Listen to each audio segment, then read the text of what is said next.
Hey everyone, so let me tell you a story of a girl named Molly. Molly is a 15-year-old school-going girl. In the summer, she went to a riverside camp with her parents. There, she saw a few fishermen swimming across the river. She got excited and decided to join a swimming class. After coming back home, she started surfing the internet to learn the best methods and techniques to be a good swimmer from the best of the Olympians. On the first day of her swimming class, the instructor started guiding her along with 10 other new joinees about the know-hows.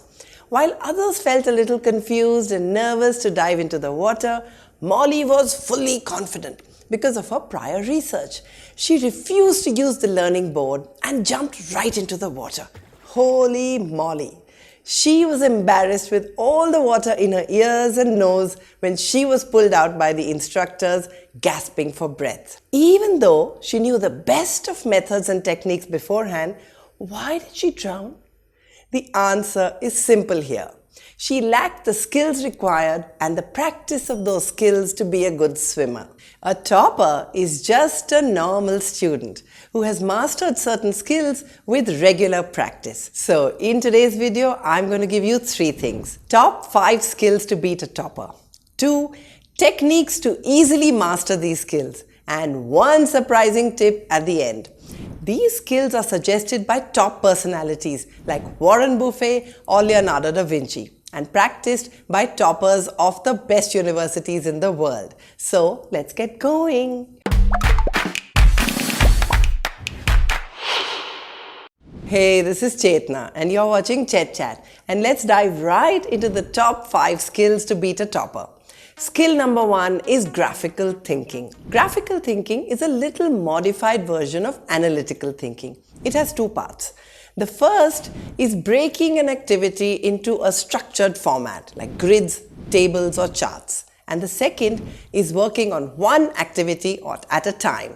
For example, artists use a grid method to make perfect drawings, including Leonardo da Vinci, something like this. Or a cricketer could sometimes think of perfecting area number 1, like Rohit Sharma, for example, in a practice session. Toppers break down difficult tasks or assignments into small salami-sized pieces. For example, you can divide your assignment into 4 parts. First, collecting information and filtering it. Second, giving a basic structure like indexing, headings, subheadings, design of the front and the last page, writing the introduction and bibliography.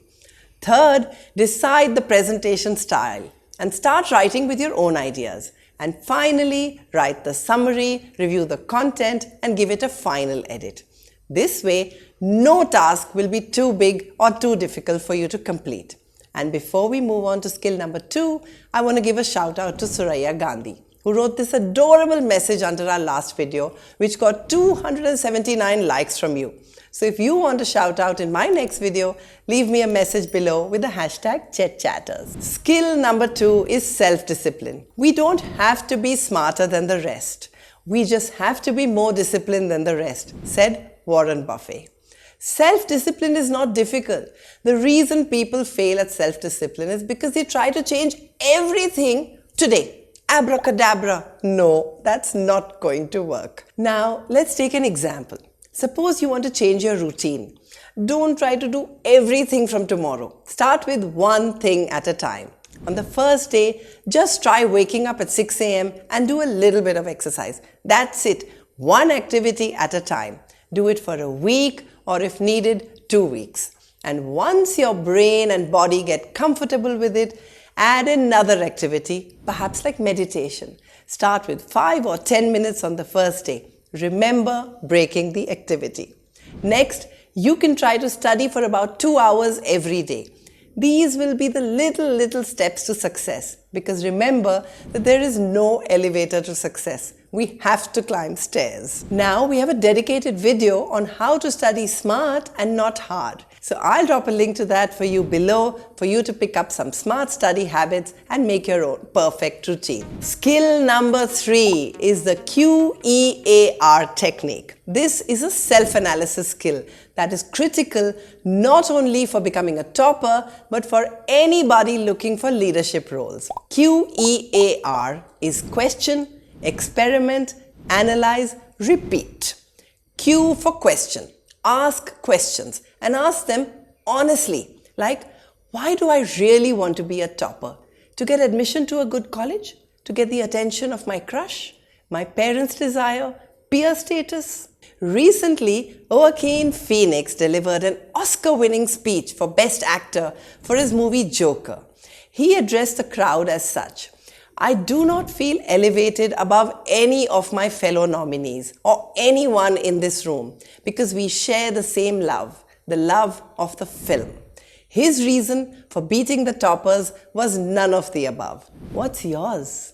E for experiment, like studying at night or in the morning. Try both of them and analyze the difference. In fact, we have videos on both morning and night routine, which you can follow and choose which one works best for you. I will drop links for you under this video. A for analyze. Analyze the results of the experiments honestly, and R is for re-ask.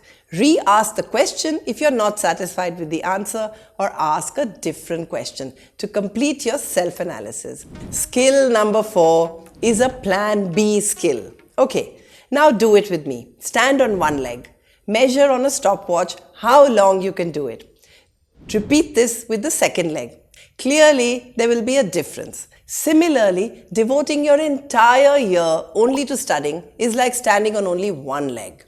We tend to make it a do-or-die situation, which creates more stress to perform better and in the end, a loss of concentration. Having an alternate area of interest not only helps create a plan B, but also increases the focus on your present due to that assurance. So find your plan B skill, like music, sports, arts, craft, maybe writing a blog. Add it to your routine and try to excel at it. It will balance you like the yin and the yang. Skill number 5 is social skills. According to a book by Cal Newport, How to Become a Straight A Student, when he interviewed toppers of Harvard, Cambridge and Stanford and MIT and other top colleges, almost none of them compromised their social life, family life, sleep, or even parties. When asked why, all of them wanted to experience the overall college life. Social awareness changes your attitude towards everything, including studies, and you don't have to be a total extrovert for it. So work on your social skills. Next time you're surrounded by a bunch of friends, try to gain attention with your intellect, humor, or conversation skills. You don't need to paint your face for that. And now for the surprising tip: emotional balance. You don't need to win every time to be happy or lose every time to cry. It's okay to be angry sometimes. It's scientifically proven that emotional balance could bring much more stability in your mind and hence efficiency. So I will end the video with one famous line from Warren Buffett. It is not necessary to do extraordinary things to get extraordinary results. So celebrate yourself and happy learning.